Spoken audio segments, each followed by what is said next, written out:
Daniel from Slam Nawaddle.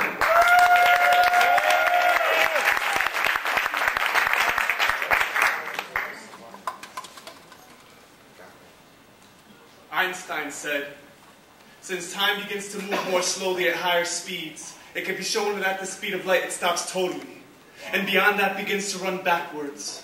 So I thought up a time machine in my mind and wrote this poem at a fraction of a second faster than 299,792,458 meters per second, accelerating appropriately until I arrived at my premeditated destination, flashing past memories as if God were a cartoonist and had condensed my existence into a flip book, using his left thumb to maneuver past the pages flawlessly, the same way I would view family photo albums when I was 10. Starting from the back cover and flipping towards the beginning until the distance between my parents as they posed fraudulently became closer, watching as their stiff arms at their sides began to stretch towards one another like trapeze artists until their hands clasped once again, seeing their smiles resurrect like Bodhidharma as I got shorter and shorter with each flip of the page until I finally disappeared. Insecurity would lead me to believe that the recovery was a result of returning to a time when I was not born. If I would have discovered this gift of time travel back then, I would have journeyed back in time until my existence split into my father's sperm and my mother's egg. That way I would have committed suicide twice to prevent my birth from ever occurring, or better yet, continue my journey into the past through the chemical composition of my parents, convincing them both to name me Isaac.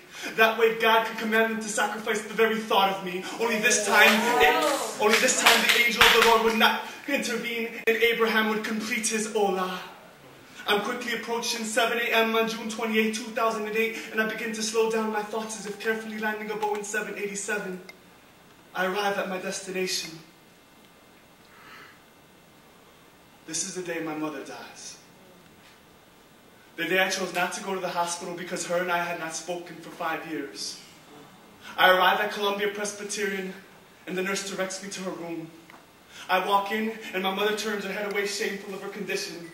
Patches of skin cancer removed from 50% of her face. I want to tell her that there's nothing to be ashamed of because she is like the Parthenon, weathered but still beautiful. Tell her that she is like the Greek goddess Athena and death is Poseidon. And as legend has it, she goes on to defeat Poseidon by offering the city of Athens an olive tree that proved to be more useful than Poseidon's salty water. So rename me Athens, mother, for you have already won the city of my heart. If you were to hold up my body to the sun and see through my skin, you would still see your love running through my veins. But from the look on your bitter face, it seems as if you'll be needing some of this love back. And I'd gladly use the same sharp tongue I once cursed you with to slit my wrist and perform a blood transfusion. But time is running out, so I gently place the defibrillator of my hands on your chest and wait for my conscience to say clear, hoping that the electric shock of forgiveness was to resuscitate your smile, the same way I would when I was 10. Clear, I love you. Clear, forgive me. Clear, I'm sorry. The flat line of my mother goes off at the same time of my alarm clock. A cold reminder that time travel can only be used to remember, never to change the past. And the only souvenir I carry in the luggage of my memory from this trip is regret.